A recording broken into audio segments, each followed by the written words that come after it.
Hello दोस्तों, मैं विप्लव आप लोग का स्वागत करता हूं विप्लव क्लासेस में। आज हम लोग हिस्ट्री के एक इम्पॉर्टेंट टॉपिक्स को समझेंगे जो मध्यकालीन भारत के अंतर्गत भारत पर अरब एवं तुर्क की आक्रमण को समझेंगे। भारत पर अरबों एवं तुर्क आक्रमण भारतीय इतिहास की महत्वपूर्ण घटना है। भारत की शुरुआती विजयों एवं लूट कर ले गए धन ने जहां तुर्कों को भारत पर आक्रमण करने हेतु प्रोत्साहित किया, वहीं तुर्कों के आक्रमणों के फलस्वरूप भारत में मुस्लिम शासन की स्थापना हुई।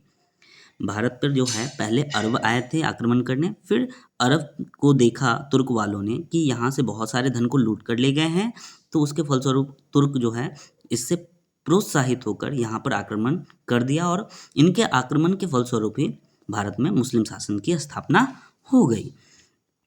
भारतीय इतिहास के मध्यकाल की शुरुआत यहीं से मानी जाती है। ऐसा माना जाता है कि भारत में जो मध्यकालीन भारत है, इतिहास के अंदर बड़ा सा टॉपिक, वो यहीं से शुरुआत हुई थी।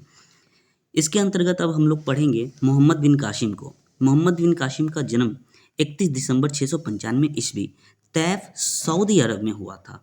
इनकी देहांत 18 जुलाई 715 ईस्वी में हुई थी। भारत पर आक्रमण करने वाला प्रथम मुस्लिम शासक मोहम्मद बिन कासिम था, जो कि अरबी था। उसने 712 ईस्वी में पश्चिमी उत्तर भारत पर आक्रमण किया। मोहम्मद बिन कासिम के आक्रमण के समय सिंध का शासक दाहिर था। कासिम ने सिंध तथा मुल्तान को जीत लिया और अरबों के आक्रमण से प्रभावित होकर गजनी के साथ शासक सुबुक्तगीन ने 986 ईस्वी में भारत पर प्रथम तुर्क आक्रमण किया। मतलब अरबों को आक्रमण से प्रभावित होकर सुबुक्तगीन जो था, जो कहाँ का शासक था, तो गजनी का, है ना, वो क्या हो गया, वो प्रोत्साहित हो गया और 986 ईस्वी में भारत पर आक्रमण कर दिया, जिसे क्या माना जाता है, प्रथम तुर्क आक्रमण माना जाता है। अब हम लोग पढ़ेंगे महमूद गजनवी के बारे में। महमूद गजनवी का जन्म 2 नवंबर 971 ईस्वी में गजनी, जो अफगानिस्तान में है, अफगानिस्तान में हुई थी। इनका देहांत जो है 30 अप्रैल 1030 ईस्वी में हुआ था। महमूद गजनवी का पिता सुबुक्तगीन था और पिता की मृत्यु के बाद 997 ईस्वी में वह गजनी के सिंहासन पर बैठ गया। मतलब पिता के सुबुक्तगीन की मृत्यु के बाद जो महमूद गजनवी था, वो अपने गजनी के सिंहासन पर बैठ गया। कब बैठा, तो 997 ईस्वी में बैठ गया। महमूद गजनवी ने भारत पर 1001 से 1027 ईस्वी के बीच 17 बार आक्रमण किया और आक्रमण करने का उद्देश्य यहाँ की धन को लूटना और इस धन की सहायता से मध्य एशिया में विशाल साम्राज्य की स्थापना करना था। गजनवी ने पंजाब की हिंदू शाही वंश के शासक जयपाल को बेहिंद की प्रथम लड़ाई में पराजित किया। बेहिंद की प्रथम लड़ाई कब हुई थी, तो 1001 ईस्वी में हुई थी। और किसके बीच में हुई थी, तो गजनवी और हिंदू शाही वंश के शासक जयपाल के बीच में हुई थी। गजनवी ने 1006 ईस्वी में मुल्तान पर आक्रमण किया और उस समय मुल्तान का शासक कौन था, अब्दुल फतह दाऊद था। बेहिंद की द्वितीय लड़ाई सन 1008 ईस्वी में हिंदू शाही वंश के शासक आनंद पाल के बीच में हुआ था, जिसमें आनंद पाल की हार हुई थी। गजनवी ने थानेश्वर, कन्नौज, मथुरा, सोमनाथ आदि नगरों को आक्रमण करके वहां के नगरों को विध्वंस कर दिया था। 1025 ईस्वी में सोमनाथ मंदिर के शिव मंदिर पर आक्रमण कर उसे लूट लिया। गजनवी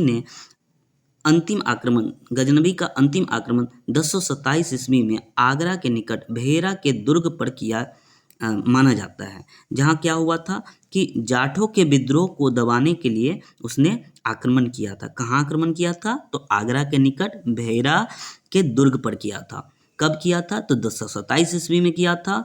और क्यों किया था, तो जाटों के विद्रोह को दबाने के लिए किया था। महमूद गजनवी को भारतीय इतिहास में मूर्ति भंजक या बुतसिकीन के नाम से भी जाना जाता है। मूर्ति भंजक इसलिए माना जाता है इन्हें क्योंकि इन्होंने कई सारे मूर्तियों को तोड़ा, मंदिरों को तोड़ा, इसलिए इन्हें मूर्ति भंजक या बुतसिकीन के नाम से जाना जाता है। बगदाद के खलीफा अल आदिल बिलाल ने गजनवी को 2 उपाधि दिया था। कौन कौन उपाधि दिया था, यमीन उद दौला और अमीन उल मिल्लाह कि 2 उपाधि मिली थी। किनको मिली थी? तो गजनबी को मिली थी। किसने दी थी? तो अल आदिर बिल्लाल ने दी थी। इनके दरबार में 2 महत्वपूर्ण इतिहासकार या इतिहास के विद्वान थे। पहला राजकवि फिरदौसी जिसने शाहनामा लिखी थी, और दूसरा अल बुरूनी जिसने तहकीक ए हिंद की नाम की पुस्तक को लिखी थी। इसके अलावा भी इनके दरबार में उतबी और फारूकी जैसे बहुत प्रसिद्ध विद्वान हुए हैं। इस तरह दोस्तों हमने आज की टॉपिक यहीं पे ख़त्म करता हूँ। कल हम लोग मोहम्मद गौरी से स्टार्ट करेंगे। आज हम लोगों ने मोहम्मद बिन कासिम को पढ़ा, महमूद गजनबी को भी पढ़ा, और इस तरह से इन टॉपिक को हमने क्लियर कर लिया। अब अगला जो टॉपिक है वो मोहम्मद गौरी है, जिनको हम कल करेंगे। तो इस तरह ये टॉपिक समाप्त हुआ। आप लोग से निवेदन है कि आप लोग मेरे इस चैनल को सब्सक्राइब करें, लाइक करें और शेयर करें। Thank you.